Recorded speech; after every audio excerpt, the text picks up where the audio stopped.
Hola. Dale.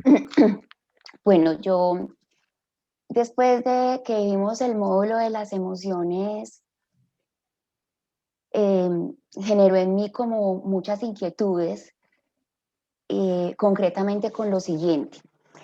Yo tengo formación psicóloga, soy graduada como psicóloga, y entiendo muy bien que un tema es terapia psicológica o clínica y otro diferente es todo lo relacionado con el coaching. Sin embargo, cuando yo veía el tema de las emociones, muchas personas acuden a los procesos de coaching porque han identificado estas emociones primarias como la ansiedad o el miedo, em, pero no les han dado el significado y la profundidad para llegar a identificar qué es una depresión o qué son procesos de ansiedad que ya están a un nivel que se debe trabajar terapéuticamente. Entonces eso me generó a mí también como la ansiedad de cómo enfrentarlo en ese proceso ya como coach para poder llevar a la persona a, a ese trasegar sin entrar en un proceso terapéutico, porque claramente el escenario del coaching no es ese. Entonces, cómo generar esos límites y establecer como, bueno, sin perder ese contacto y sin perder el proceso de coaching con la persona, porque yo puedo decirle, no, mira, esto es un proceso terapéutico que tienes que seguir, pero puede haber otras cosas que sí se trabajan en el proceso de coaching. Entonces, como que lo trajimos a la Mm, conversación en un momento y dijimos, uy, no, esto amerita conversarlo con Fred. Bueno, te voy a dar mi perspectiva. Para mí es más fácil, porque yo no soy terapeuta. Creo que a ti se te dificulta porque hay las dos cosas. Entonces, no hay una clara línea que diga, a ver, hasta dónde me meto y a dónde no me meto, porque tú puedes seguir el proceso hasta el otro lado, digamos. Pero para la gente que no tiene las dos competencias, lo importante es saber en qué momento ofrecer una derivar al coachee y decirle, mira, esto es un proceso más profundo de lo que yo estoy capacitada para afrontar contigo. Te sugiero una terapia, porque aquí hay cosas de tu historia, cosas de tu... Inclusive puede ser la necesidad de hacer análisis químicos, porque a veces la química del cerebro tiene que ver con estas enfermedades. Eh, yo no soy muy amigo de tratarlas farmacológicamente, pero tampoco soy totalmente enemigo. En algunos casos puede haber desequilibrios que sean mejores tratados farmacológicamente que simplemente con una terapia hablada. Pero el punto básico del coaching es hasta dónde yo entro en un espacio de aprendizaje con el coachee y hasta dónde ese espacio se vuelve ya más terapéutico y que de aprendizaje. Y no hay una línea de marcatoria clara, no es que hay una línea roja y no la cruces, porque no hay solución de continuidad, todo se va tornando una cosa en la otra y todo aprendizaje tiene un componente de salud psicológica y toda terapia tiene un componente de aprendizaje. Entonces no hay así una raya. Tengo una regla heurística, yo que se la puedo compartir, que es, para mí, el límite o lo que le pido a los coaches que no hagan es indagar en la genealogía del problema, en la historia familiar. A mí eso me da como, es una regla que uso, a veces la rompo, ¿no? Tampoco es una regla durísima que nunca se puede quebrar, pero en principio les sugiero que hasta que se sientan súper cómodos o sean terapeutas como tú y estés dispuesta a meterte en ese terreno sin tener miedo de cómo salir o eso, en tu caso es un poco distinto, pero por tema de seguridad, yo no le pregunto, no le pido a la gente que se retrotraiga a su niñez y empiece a indagar de cuándo empezó esto. A veces, de vuelta, yo no soy terapeuta, pero he estudiado mucho y he hecho mucho coaching, entonces me siento cómodo también yendo con gente espiritualmente a lugares oscuros. Entonces yo sí puedo decir a veces algo como, bueno, a ver, tenemos un diálogo medio psicodramático, medio, no del todo. Ahora, ¿es lo más prudente?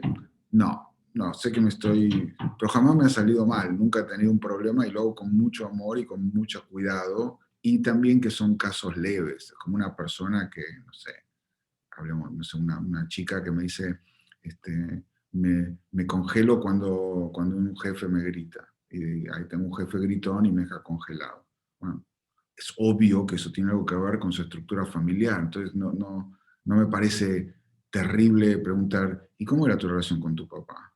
Y de repente es, bueno, sí, era muy gritón también, muy autoritario. ¿Y tú qué pasaba?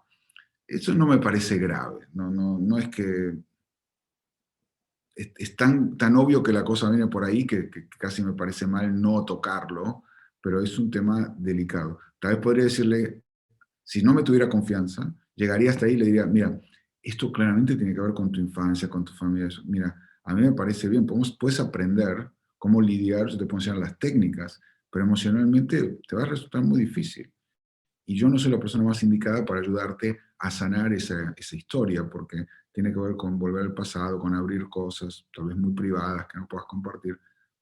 Te pregunto si prefieres hablarlo con un terapeuta o te gustaría conversarlo conmigo. Yo no te voy a lastimar, pero puede que no sea la mejor forma para ayudarte. Puedes escuchar a alguien siempre que no sea un trauma, tipo que la violaba el padre y una cosa horrible. Eso sí, puede ser peligroso porque tú revives el trauma. No siempre es bueno volver psicológicamente a jugar una situación que la persona tiene contenida. Y si la abres y se desborda, bueno, tienes que saber qué hacer y, bueno, es un riesgo que yo prefiero no correr. Pero una persona bien, una profesional que siempre tiene una dificultad para lidiar con hombres autoritarios, no me parece mal preguntarle cómo era su relación con el padre. No haría un psicodrama, dile a tu padre que no lo vas a soportar más, que te grites. Eso ya ese es un trabajo más complicado. Yo lo haría, pero no sugiero que ustedes lo hagan como coaches, porque, bueno, requiere técnica. Yo estudié psicodrama y shadow work. O sea, no me importan mucho los títulos, pero estudié lo suficiente para poder hacer mitodramas o psicodramas que den un buen resultado. Son como roleplays míticos o históricos de la familia, pero eso es otra técnica y es algo muy avanzado que yo no enseño justamente porque me parece medio peligroso. El material del CBC, todo lo que les estoy estudiando, no pueden lastimar a nadie. Aún si le preguntan, cuéntame, ¿qué experiencia tienes con hombres gritones? ¿Qué te ha pasado? ¿Has tenido experiencia? Y va a decir, bueno, mi papá era muy gritón. Ah, bueno, cuéntame cómo te relacionas con él y ves alguna resonancia. Eso no va a causar daño. Pero yo no tengo como una herramienta regular cuando alguien me encuentra en una situación, preguntar, ¿y cómo era tu familia en este aspecto? No, me parece fuera del contrato psicológico que una persona tiene con un coach. La persona nos contrata para resolver un problema.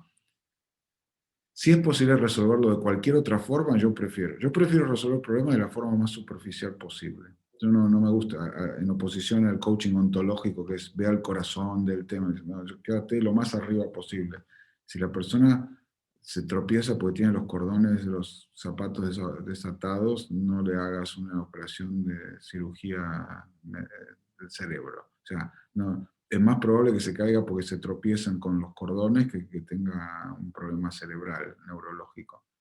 Entonces, esa es mi filosofía y mi heurística para tratar de distinguir cuando es un tema presente con herramientas para hacer y cuando la persona no puede porque tiene un impedimento emocional más allá de lo que yo me siento cómodo de tratar.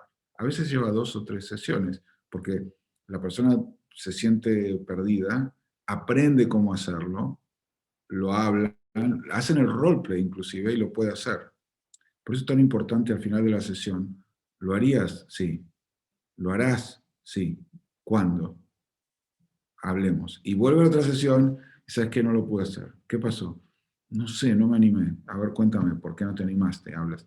Y en la segunda sesión, cuando ya sabía la técnica, no vuelves a enseñar la técnica, ni vuelves a hacer otro roleplay. Porque lo que falta ahí no es ni técnica ni práctica. Ahí hay algo en su, llámalo, su plataforma emocional, no corre la aplicación que tú le diste. Como tratar de correr un programa en un sistema que está obsoleto. Entonces tiene que estar, viste cuando te dicen, lo mínimo iOS versión 7.3. Y si tienes el iOS 4 y tratas de correr Twitter, no funciona, porque Twitter usa funcionalidades de las plataformas iOS después de 7.3. 8 está bien, 9 está bien. Entonces, las personas tenemos una plataforma que nos habilita o deshabilita a implementar rutinas. Como coaching, nosotros le presentamos rutinas y le permitimos cierta plasticidad estructural mediante la práctica. Por eso hacemos roleplay. Porque el roleplay es como ir al gimnasio. Entonces, es como que me digas, ¿qué diferencia hay entre un entrenador físico y un fisioterapeuta? Bueno, ¿a dónde se vuelve fisioterapia? Bueno, si tú vas al gimnasio y te estiras y haces gimnasia con pesas y aerobismo, te cambia el cuerpo.